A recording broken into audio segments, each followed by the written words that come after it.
Indian 2 திரைப்படம் தயாரிப்பாளர் தரப்பில் சென்னை பெருநகர காவல் ஆணையர் அலுவலகத்தில் புகார் அளிக்கப்பட்டிருக்கிறது. இந்தியன் 2 திரைப்பட படக்குழுவினர் காவல் ஆணையர் அலுவலகத்தில் புகார் அளித்திருக்கின்றனர். இதனை நாம் அண்மை செய்தியாக பார்த்து வருகிறோம். இது பற்றிய கூடுதல் விவரங்களை பதிவு செய்ய காத்திருக்கிறார் எமது செய்தியாளர் முரளி. அவரிடம் விவரங்களை கேட்டு பெறலாம். முரளி, இந்தியன் 2 படக்குழுவினர் புகார் அளித்திருக்கிறார்கள். இந்த புகாருக்கு என்ன காரணம்? அந்த புகாரில் என்னென்ன விவரங்கள் கூறப்பட்டிருக்கிறது? இந்தியன் 2 திரைப்படம் தயாரிப்பில் சென்னை காவல் ஆணையர் அலுவலகத்தில் ஒரு புகார் மனு அளிக்கப்பட்டிருக்கிறது.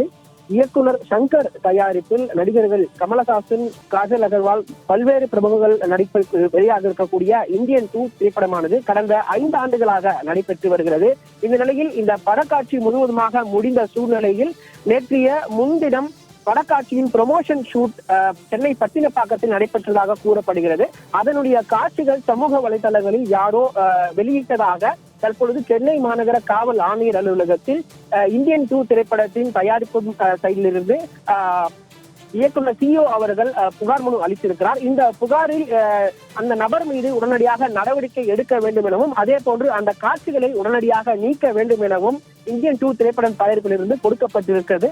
மேலும் இந்த புகார் மனுவை பெற்ற காவல் ஆணையர் அலுவலகத்திலிருந்து மத்திய குற்றப்பிரிவுக்கு இந்த புகார் மனு மாற்றப்பட்டதாகவும் தொடர் விசாரணை நடத்தப்படும் எனவும் காவல் ஆணையர் அலுவலகத்திலிருந்து தகவல்கள் தெரிவிக்கப்பட்டிருக்கிறது. உங்களுடைய விவரங்களுக்கு நன்றி முரளி.